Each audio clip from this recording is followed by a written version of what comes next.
Global military spending rose again. It reached an all-time high in the year of 2021. India's military spending in 2021 was the world's third highest.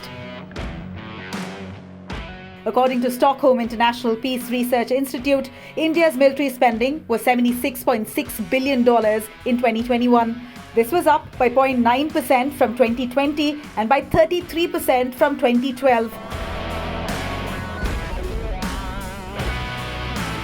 To strengthen the indigenous arms industry, India had set aside 54% of India's military budget of 2021 for procurement of domestically produced arms.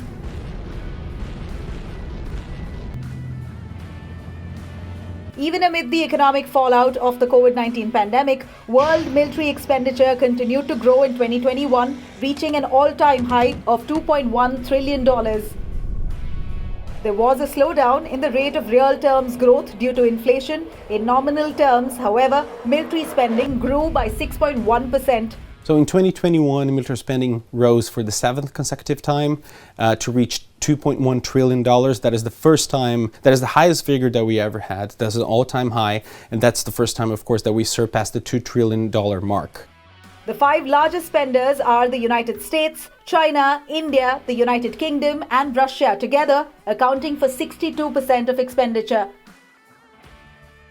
US military spending reached a whopping $801 billion in 2021, a drop of 1.4% from 2020.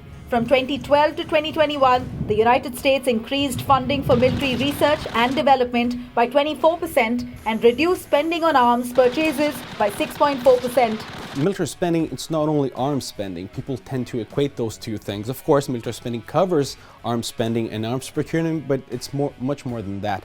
We have personnel costs, we have research and development, sometimes we have peacekeeping operations and the costs that are involved.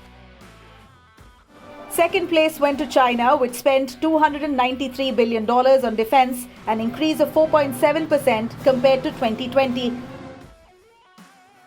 Spent $68.4 billion on defense last year, up by 3% from 2020. Russia in 2021 increased its military spending for the third consecutive time. This was a 2.9% increase to $64.9 billion, and it's the fifth largest military spending in the world. That amounts for 4.1% of their GDP, which is much higher than the world average. For more informative videos like this, keep watching India Today NewsMo.